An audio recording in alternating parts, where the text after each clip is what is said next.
Our roundtable. Thank you. Here to the table, Mark Leibovich of the New York Times Magazine, author of This Town, brand new book coming out Tuesday, already created a lot of controversy in Washington. Maggie Haberman of Politico. Once again, Paul Gigot of the Wall Street Journal, Tavis, Smiley of PBS. And Maggie, let me begin with you because you were out there all week long with Eliot Spitzer. And I want to show this poll that he was probably referring to.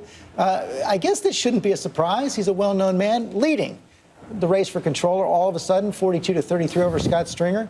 And more than 2/3 of Democrats saying he does indeed deserve that second chance. Is that what you saw on the streets? No, it is not what I saw it on the streets, but I do think it is probably what we're going to see at the ballot box. I think that if nothing else comes out, and I think that if Stringer can't bring a credible case, nobody knows who Scott Stringer is. He's a nice man. I've known him a long time. He's been in Albany. He is not a known commodity. Spitzer is. It's a down ballot race. This is a race that is largely won on name recognition. I think what you just saw in that interview, I think he will do that in the debate. I think that he will eat Stringer alive, potentially. potentially. So what did you see on the streets? On the streets, you saw people sort of standing back and not quite believing what they were seeing. We were not quite believing what we were seeing, candidly. But I think that people will remember the better parts of his record. And I think that, I think that the public does believe in redemption. The person I think this hurts most is Anthony Weiner. I think it is very hard for him to have a path forward now. You agree with that? Yeah, I think I probably do, much to my regret. I mean, I think that if you are going to run for office after you have to seek forgiveness. You have to be contrite.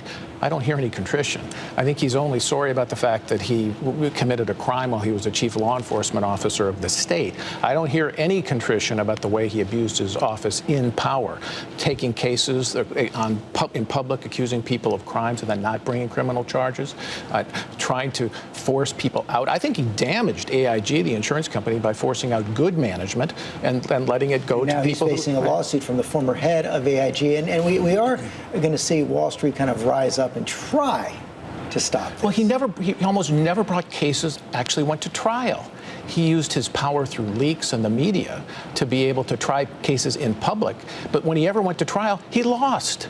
That's not the way you should behave as somebody who the voters have entrusted with discretion in power. But the voters do seem pretty forgiving of personal failings. They are forgiving. I think that what turns most of us off is hypocrisy, not mistakes. We all make mistakes. Hypocrisy is something very different. Now, these are egregious mistakes, I think, on the part of Mr. Weiner and Mr. Spitzer. I've always believed, since I've made so many mistakes in my own life, George, that the sum of the man is not the sum of the man. The SOME of us, thank God, is not the SUM of us, because we all make mistakes and deserve an opportunity to be redeemed. Here's what troubles me, though. It seems that in New York, and for that matter around the country, we seem to think there are only a handful of people who are qualified to be high-quality public servants, as if there isn't a larger pool of fellow citizens who ought to put themselves up. What concerns me is that dearth and paucity of other citizens who ought to put their names in the hat, as if Weiner is the only guy that can save the city, as if Spitzer is the only guy that can. That bothers me. In both cases, Mark Leibovich, Anthony Weiner had a huge war chest left over from his congressional race. Eliot Spitzer has a personal fortune in that name recognition that Maggie's talking about. No, absolutely. But I think another thing we've seen is that the cycle of rise and fall and rehabilitation and just instant front-runnerness, again, if you're going to throw your hat back in the ring, has just gotten really, really tight and really, really small. And I think, look, I mean, one of the larger lessons that I've sort of learned about Washington is that the neutral sheen of notoriety sort of takes over, and it's not so much sheen of notoriety. Yeah, that's good. Actually, I think I'm I actually was not. Is it corollary to all publicity is good publicity? No, I don't think so. I should have thought about it. If I were smart enough, I would have thought about that. But no, I mean, look, I mean, the right or wrong becomes secondary to the winning and losing, to the actual fame itself. And that's one of the subtexts of your book, This Town. And this is really something. It's not even out yet. It actually comes out, on Tuesday? Tuesday, yeah. You've already created, an avalanche of headlines. We're going to see them right here coming up on the screen right now. All kinds of reaction to This Town, a Washington takedown, Mark Leibovich and the preening egos of this town. Hypocrisy, thy name is duh. Washington, the Wall Street Journal, the rolling swamp of Washington. And, you're creating a whole lot of conversation. And I read the book. It's a fascinating look at the personalities of Washington. You're not afraid to prick a lot of egos, although it seems you're a little bit uncomfortable with it, even as you're doing it. I'm not uncomfortable with it, but I am very transparent about the fact that I too am a member of the media. I'm attached to a major news organization. I love politics. I cover it willingly. And look, I don't have the luxury of being a foreign correspondent who can sort of dive into town and burn down the village. I mean, these are people I know, and frankly, I mean, I have to talk about my own role in it. But I don't think I'm uncomfortable, because I think when you've been a journalist for as long as you have in Washington, and you get used to the social awkwardness and actually being able to take shots. So what is your big takeaway after looking at this circus of the last few years, and what kind of blowback have you gotten? Well, so far, the blowback's been weird because there's been so much anticipation around this thing, and no one's read it. I mean, until hopefully now. I mean, now that it's sort of leaked out and people will be able to buy it in a couple of days.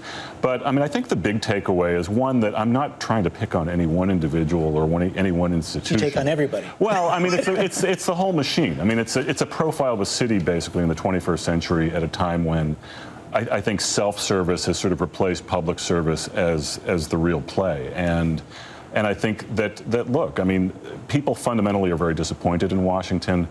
I just don't think they have a full appreciation for the full, cinematographic carnival that this has become. Maggie, go ahead. No, I'm sorry. What I found fascinating, I haven't read the entire book, but I've seen excerpts from it. I'd love you to comment on this. What I found fascinating about it, George, is the extent to which I think the American public does not know the coziness between the two parties. What we see on TV on This Week or any place else on ABC or around the dial is this notion that Republicans and Democrats go at it like this all the time. Right. And what you unveil and revealed is what happens behind the scenes when these guys hang out together all the time. Yeah, no, I mean, I would say that one of the great misconceptions is that Washington is hopelessly divided. I mean, in fact, Washington is hopelessly interconnected, and that includes, Democrats, Republicans, the media, K Street. I mean, it has become what Senator Coburn calls a permanent feudal class of people who are doing very, very well while the rest of the country. The insiders of the insiders. I'm going to put you both on the spot here. You're sitting next to Maggie Haberman of Politico. Your publication comes in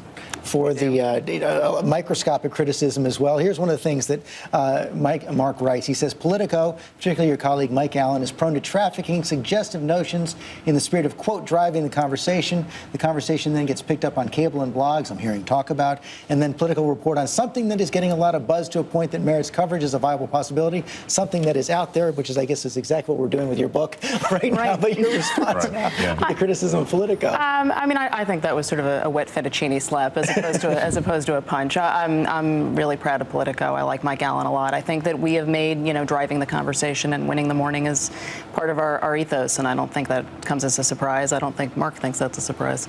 I want to thank Mark for reminding Americans that Washington is a roiling swamp with a feudal class.